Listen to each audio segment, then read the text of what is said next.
Good morning बच्चों। अब हम इसी से संबंधित कुछ प्रश्नों को करेंगे।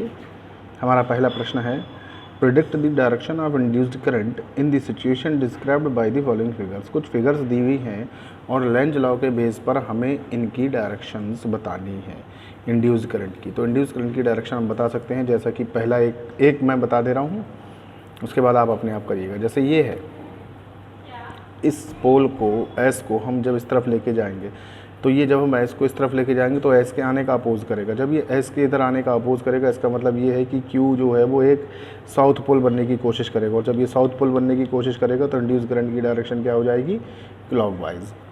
अब इन दोनों के बीच में हम बात कर लेते हैं। जब हम इन दोनों के बीच में बात करेंगे दोनों तरफ की कॉइल में, कि अगर हम इसके साउथ पोल को लेके जाएंगे तो जैसे कि अभी यहाँ पर था कि साउथ पोल को लेके आएंगे तो ये कौन सा क्रिएट हो जाएगा, साउथ पोल क्रिएट होगा, यानी कि क्लॉकवाइज डायरेक्शन में करंट बनेगी।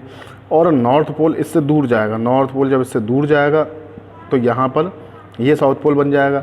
जब ये भी साउथ पोल बन जाएगा, इसका मतलब ये भी आपका क्लॉकवाइज डायरेक्शन करंट होगी, तो दोनों में ही क्लॉकवाइज करंट की डायरेक्शन बनेगी। तो इस तरह से आप बाकी सारों को करेंगे।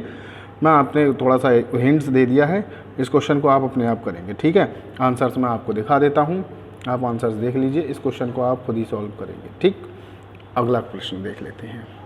आगे है आपका, a square of side 12 centimetre with its side parallel to x and y axis is moves with a velocity of 8 centimetre in the positive x directions in the positive direction z. The field is neither uniformly in the space nor constant in the time t. It has a radiant of 10 to the power 3 Tesla per centimeter along the negative x at the rate of 10 to the power 3 Tesla per second. Determine the direction and magnitude of the induced current in the loop if its resistance is 4.5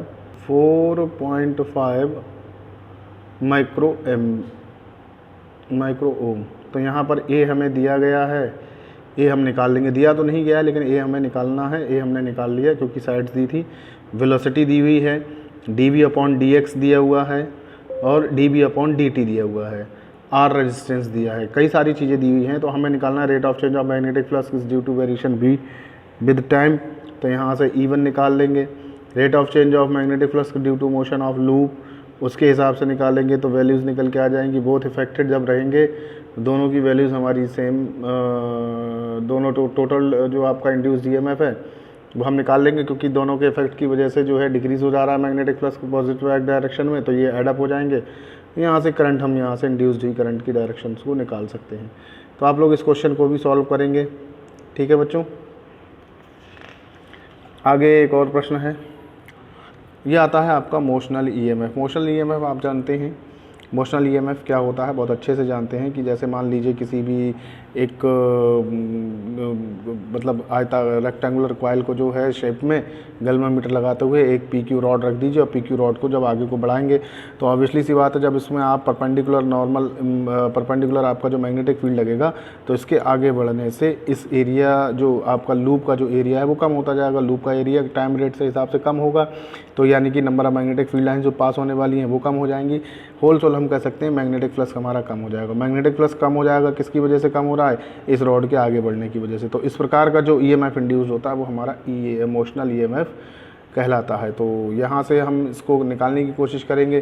तो जैसा कि आप जानते हैं कि φ = BLX होता है, φ = B × A होता है, LX तो नहीं होता, B × A होता है। तो L और X कहाँ से आ जाएगा, एरिया ऑफ लूप निकालेंगे तो L लेंथ हो गई कंडक्टर की, और ये जो हो गई आपकी X हो गई, तो L × X हो जाएगा। इंड्यूस्ड ईएमएफ d/dt करेंगे तो यहाँ से d/dt BL। अब जो देखो चेंज होने वाली जो डिस्टेंस है वो क्या है हमारी, ये भाई रॉड की लंबाई तो हमारी कांस्टेंट रहेगी, चेंज हमारी ये होगी विद रिस्पेक्ट टू टाइम। ये जब आगे को बढ़ेगा v स्पीड से तो ये चेंज होगी ना, तो इसके बेस पर हम यहाँ से dx/dt करेंगे, इसको v के सापेक्ष लिख देंगे। तो इस तरह से ये हमारा हो जाएगा। और एक बात हम जानते हैं कि ईएमएफ इंड्यूस होता है अपोजिट डायरेक्शन में, यानी जैसे हम इसको बनाएंगे तो ये हमारा नेगेटिव साइन से रहता है। ई को हम जो है मोशनल ईएमएफ भी कह देते हैं। और यहाँ से अगर I निकालें तो I = E/R, तो VL B/R हो जाएगा। The direction of induce current is given by the Fleming's left hand rule and by the Lenz law. तो लेंज लॉ से हम इसकी डायरेक्शन को दे सकते हैं। इसी में एक और इम्पॉर्टेंट क्वेश्चन है जो कई बार पूछा गया है बोर्ड एग्जाम में, वो ये वाला क्वेश्चन है, a metallic rod of 1 metre length is rotated with a frequency, ये आपका एग्जाम्पल है एनसीईआरटी का, आपको बता दें, with the frequency of 50 radian per second with one end hinged at the center and other end is the circumstances of the circular, ये सारी चीज़ें दी हुई हैं। कोई रॉड है मैग्नेटिक फील्ड में जो सर्कुलर घूम रही है, तो हमें निकालना है ईएमएफ कितना इंड्यूस हो रहा है इसका, तो उसको हमें निकालना है। सर्किल की रेडियस दी हुई है, हमें फ्रीक्वेंसी दी हुई है, रिवॉल्यूशन दिया हुआ है और मैग्नेटिक फील्ड की वैल्यू दी, 4 चीज़ दी हुई है, तो हमें मोशनल ईएमएफ निकालना है रोटेशन में। तो यहाँ से मोशनल ईएमएफ निकालने के लिए हम क्या करेंगे, B into rate of change of area of loop, भाई बी जो मैग्नेटिक फील्ड, जैसा कि अभी हमने इसमें करा, B into rate of change of area of loop, भाई d x upon d t, तो वही चीज़ हम यहाँ पर भी निकालेंगे। तो यहाँ से area of loop P O Q जो एरिया ऑफ लूप है उसको निकालने की कोशिश करेंगे, तो एक तो पाई आर स्क्वायर हो जाएगा प्लस थीटा अपॉन 2 पाई, इसको सॉल्व करेंगे D theta upon d T हो जाएगा, पाई आर स्क्वायर है, सॉल्व करेंगे आर अपॉन टी जो है 2 पाई डी वी हो जाएगा, 2 पाई से 2 पाई कैंसिल हो जाएगा वी, और यहाँ से आपका इसको सॉल्व करेंगे तो ये आपका फॉर्मूलेशन बनके तैयार हो जाएगा, पाई वी आर स्क्वायर, वैल्यूज लगाएंगे तो हमारा यहाँ से आंसर निकल के आ जाएगा। थोड़ा इसका भी आप लोग ध्यान रखिएगा।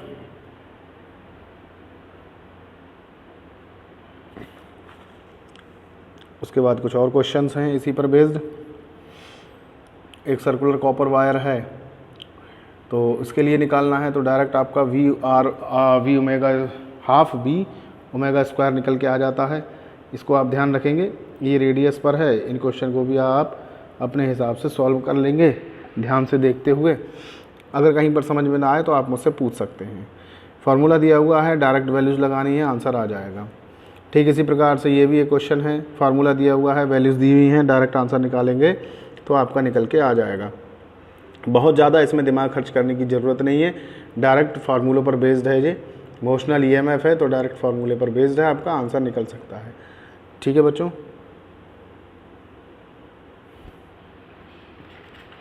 इसी प्रकार अब हम आगे आ जाते हैं एनर्जी कंसीडरेशन। एनर्जी कंसीडरेशन क्या है?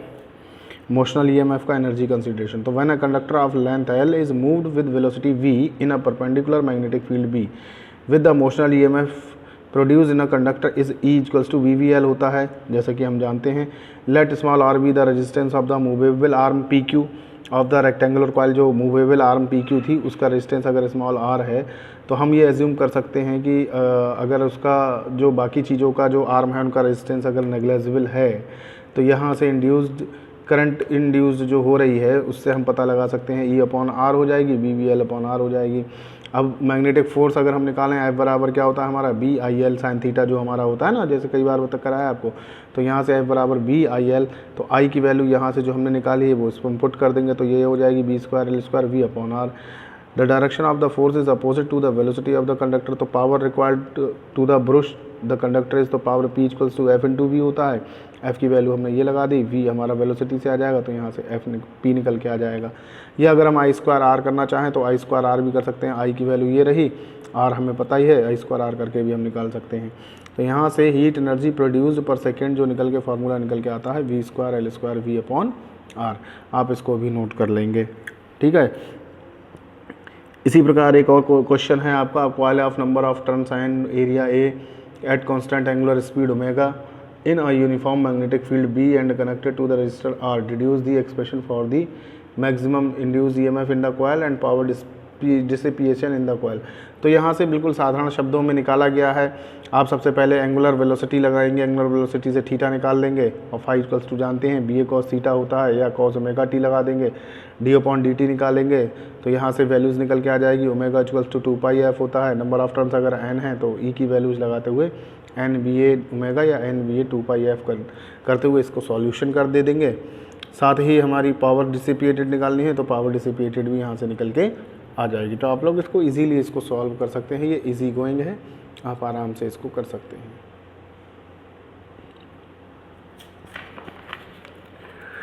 एक और क्वेश्चन है, ये सारे क्वेश्चंस बच्चों आए हुए हैं बोर्ड पर, उसी के बेस पर ये नोट्स बने हुए हैं, तो ये आप ज़रूर कर लीजिएगा। 2006 में इस क्वेश्चन को आया हुआ है, इसको थोड़ा सा देख लेंगे, आप लोग कर लेंगे। अब एक इम्पॉर्टेंट आता है आपका ईडी करंट्स। ईडी करंट्स बड़ा इंपॉर्टेंट टॉपिक है बच्चों। ईडी करंट बेसिकली जो है वो इंड्यूस्ड करंट ही होती है। अब ये कैसे आपकी उत्पन्न होती हैं और कहाँ उत्पन्न होती हैं? तो ये उत्पन्न तब होती हैं ईडी करंट्स जब आप क्या करते हो, एक कोई लोहे का टुकड़ा या कोई भी कंडक्टर को अब हैवी मैग्नेटिक फील्ड में रख देते हो, तो उसके अंदर भी कर्ल के रूप में इंड्यूस करंट हो जाती हैं, जो उसको बहुत हीटअप कर देती हैं, इतना हीटअप कर देती हैं कि वो रेड हॉट होकर पिघलने की भी पोजीशन में आ जाता है।